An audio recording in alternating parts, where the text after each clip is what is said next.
Hello and welcome to another exciting day of the Moving On Summit 2021.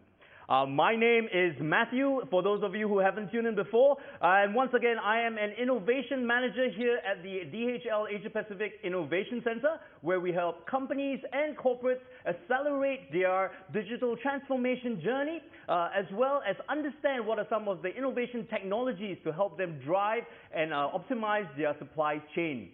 We are very proud to host this event live in Singapore, and also proud that we have in our studio today, we have Vivek.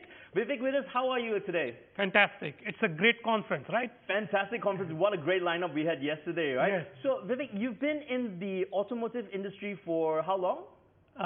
About 25 years, out of which 14 years I've been studying mobility in Asia Pacific. Wow, 14 years. Yes. So not quite a startup, right? No. So, yesterday you gave us a really good overview of, sustainable mobility, zero emissions, what is needed for the corporates, the governments, and the private individuals to come together. I think today let's take the chance to dive deeper into the technologies. We just heard from a hydrogen startup, so maybe let's start with that, right? So why do we need hydrogen-powered vehicles when we have EV? EV is all the rage. Correct. So zero emission means zero tailpipe emission. Now, electric vehicles also don't have a tailpipe emission, and hydrogen, once burned, actually creates water. So also zero carbon emission. Now, what happens between electric vehicle and hydrogen vehicle is electric vehicles' overall carbon performance depends on where the power is coming from. If it comes from renewable energy sources, great. If it doesn't, then it's not quite as green a solution as we would like it to be. On the other hand, once we burn hydrogen, all you're going to get is water vapor. So it's the real zero tailpipe emission or zero carbon emission vehicle. Now, hydrogen can be stored in tanks, and that to bigger vehicles like trucks gives a very longer driving range, whereas an electric vehicle, the driving range tends to be shorter. So that's why we see that both these vehicles are likely to coexist, and both these vehicles are have their own markets and their own applications. But hearing that, wouldn't the end goal be then hydrogen? So is EVs like stepping stones to hydrogen? In some applications, yes. But as we see the markets evolve till 2030 and beyond, Frost & Sullivan estimates that all the powertrains will coexist. So you will have electric vehicles who will exist for intercity transportation. You have to go from just about 10 kilometers. You have a milk run to drop all the couriers. All those cases, an electric vehicle will be fantastic. But if you have to travel long distances between two cities, if you have to carry heavy loads, then hydrogen would be an ideal fuel. Also, there would be some overlap, because in cars, that Toyota has actually launched a range called Mirai. Then BMW is pursuing hydrogen. So there would be some overlap. There would be some clear electric vehicle applications and clear hydrogen fueled applications. So there is space for everyone to coexist and get a bit of the pie. So the question is, with EVs, it's very clear where we're headed. It's quite I would say mature in terms of the batteries. What about hydrogen? Where do you see us getting that from? I think we are at a stage of infancy. We are still opening our eyes to what hydrogen vehicles have to offer and how hydrogen vehicles could be manufactured. There are only a handful OEMs who have actually ventured into a hydrogen fueled vehicle. Also an entire value chain needs to be established to produce the hydrogen, to distribute the hydrogen, and to safely fill the hydrogen into the vehicles. So we have a long way to go, for sure. But as we identify right applications for hydrogen and create a value system to deliver hydrogen to the right points, we have a bright future ahead of us. So it's all about understanding the use case. So looking at it as a timeline, right, where do you see us right now at this evolution? I would say we are again in the initial about 4 or 5 years. For hydrogen to become a mainstay, it would be at least 10 more years before we actually start seeing hydrogen fueled vehicles running in and around us. So that's the kind of time frame we are looking at Frost & Sullivan. Okay, fantastic. So thank you so much for sharing hydrogen. So let's move a little bit into switching a little bit of tracks here. Shared mobility, because I've heard that this is, definitely one of the emerging trends here. Can you share, especially in the Asia Pacific context, why is it so hyped up? Number one, and why is Asia Pacific such an important market? Yeah. So we are sitting right here in Singapore, and Southeast Asia as a region is a birthplace for two unicorns who have made the name big in shared mobility. One is Grab, the other is Gojek. So what has happened is taxis used to run in and around Southeast Asia very much, but then these shared mobility players came into existence. First, Uber came to this region, and that kind of spurred the movement for looking at shared mobility. But the local companies innovated offer. So, for example, Gojek invented a two-wheeler sharing. So, Grab invented even what we call as demand responsive transport. That means a shuttle bus will arrive if there is sufficient number of people who want to go from place A to place B. So they expanded the shared mobility beyond cars. So right from bicycles, right from two-wheelers, right from three-wheelers to cars, and also to the shuttles and buses. So that's why I think shared mobility innovation is very important to this region, Southeast Asia. And it's very timely because they will want startups as well, right? Exactly. Tying into the theme of today. So what is so different about these companies, these shared mobility companies that you just talked about, that have emerged from this region? So we see that, say, a company like Uber have gone deeper into matching the transportation needs, and they are deeper into the transportation technologies, and they aspire to create autonomous vehicles on their own. Whereas both Grab and Gojek have diversified completely differently. Now they started off as transportation companies, but now they have diversified into finance companies. They are actually the pool of drivers that's available to them. They are providing for the financial needs.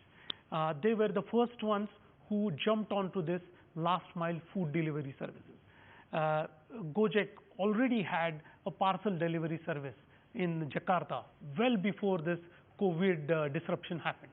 So their innovation is more of a service innovation, not more of a technology innovation, more of a service innovation.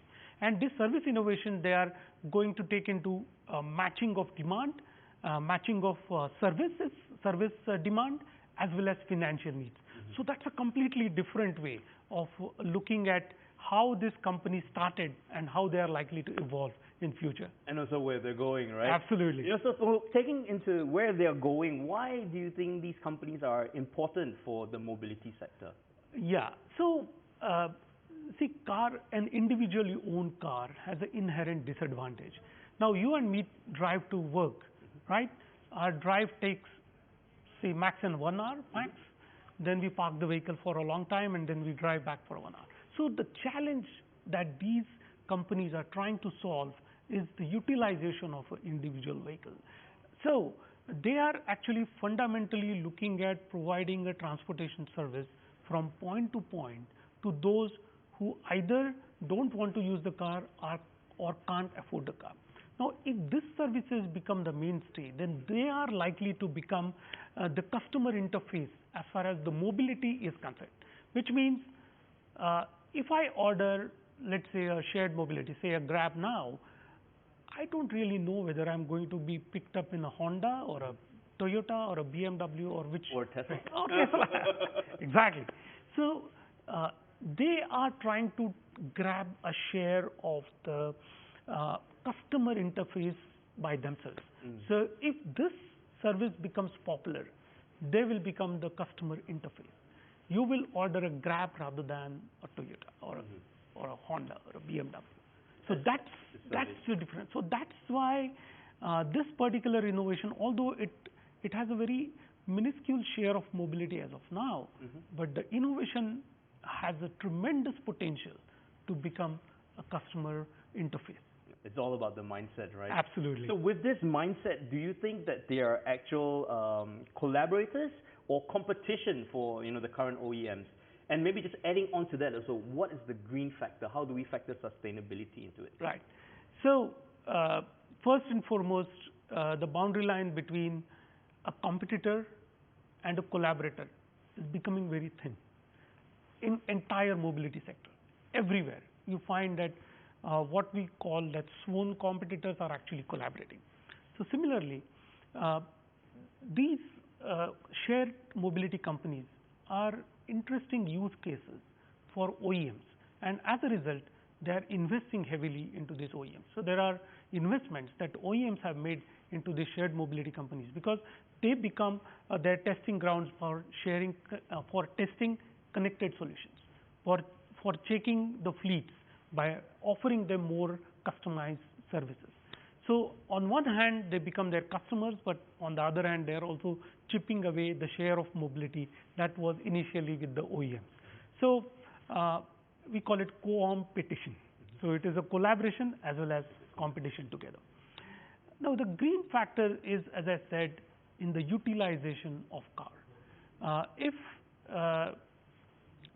shared mobility companies operate, then you actually require lesser number of cars to meet the same transportation demand, and to that extent it makes the solution a lot more sustainable, a lot more greener, and a shared solution is ultimately going to lead to autonomous, and once it becomes autonomous, it actually changes the entire ball game. So there's plenty actually for the startups who are tuning in Absolutely. today, lots of areas to play. Yeah. So let's talk about the car of the future once again. Yesterday, you gave us a little bit of a glimpse of that 5 years from now. You said, it's all going to be connected, it's going to be green. So at the heart of that is a operating system, Yes. I would assume, right? So it just sounds very, very exotic. But why do we need one? I just, have my hands and my legs. I can, break at any point of time. Why is that needed in the car? Exactly. So currently, semiconductors or the software forms about 40% of the value of the car which goes inside. However, the development of the software and the hardware is very disjointed. Hardware is developed by the car companies and the software runs on top of it. So imagine if you have to add a camera onto a car, the software is not really programmed for that. The hardware is not really programmed for that. Now add to that a surround camera where you are likely to have 10 different cameras and radars and lidars, then exactly the hardware that is designed by the OEMs is not enough in the current system. So what these OEMs are thinking about doing is to create an entire operating system that accommodates the hardware and software and connectivity right from the scratch. From the start. From the start. And how will that change the car that we ride today? So our car, as I mentioned yesterday, will become smartphone on wheels. Today, if you have to update your map in the car, you have to drive it to the dealership, and he will put a CD or something and update it. But in the future, cars will start getting updates over the air. You would be able to repair minor faults or adjust the vehicle specifications based on their updates. You will get a service reminders and likely failure update right on the car, and this entire experience of having a ground up designed operating system and ability to add on different sensors, add on different cameras, add on different things onto the camera will make car an evolving ecosystem. Right now car is a fixed ecosystem. It will make it into an evolving ecosystem. Plus, it will be connected to the internet. Absolutely. Right? I remember you said that yesterday. So with this big challenge here, can the OEMs develop this on their own, or are there certain partnerships that are required? I think definitely partnerships are required, and that's where the major IT giants like Apple, Google have a role to play, because they are the champions of developing this system for smartphones, and they are the ones who have to collaborate with the OEMs, with the car companies to use their expertise to develop this operating system, to create a value chain that is evolving. That is not a domain of OEMs. OEMs are good at developing ecosystems that are fixed, that is unlikely to evolve. But your phone changes every day. Similarly, your car can change every day. And for that, you need technology players. Fantastic. That's a really good way to sum it all up. what is that outlook for it now? Like, what is the outlook for this OEMs? What is the outlook for these operating systems? How do we go forward from there? So the work is already on, and in the high-end cars, you already see that the vehicles are coming up with operating systems that are already there. They are evolving. In 5 years from now, you will see it in all vehicles riding around us. And that's how the vehicles would be evolving. Evolving, evolution, right? Once again, that's a key word. So I think maybe let's end with a last bit of advice for startups that want to enter the mobility sector. Just quickly, just sum up your thoughts and some advice for them. Great time. This was a closed ecosystem for hundreds of years. For another 5 to 10 years, you are likely to have potential to enter into mobility ecosystem. It's a basic need. This is a great time for all the startups to find their own place under the sun in mobility ecosystem. Fantastic. Thank you so much, Vivek. And for all those who are tuning in from from all over the world, please stay tuned for a fantastic lineup today. We've got some really knowledgeable people on the panels, a lot of experts coming in and sharing their views on sustainable mobility. So with that, my name is Matthew Lee. I'll see you again tomorrow, as well as Vivek here, who's from the associate partner from Frost & Sullivan. With that, we bid you a fantastic conference ahead.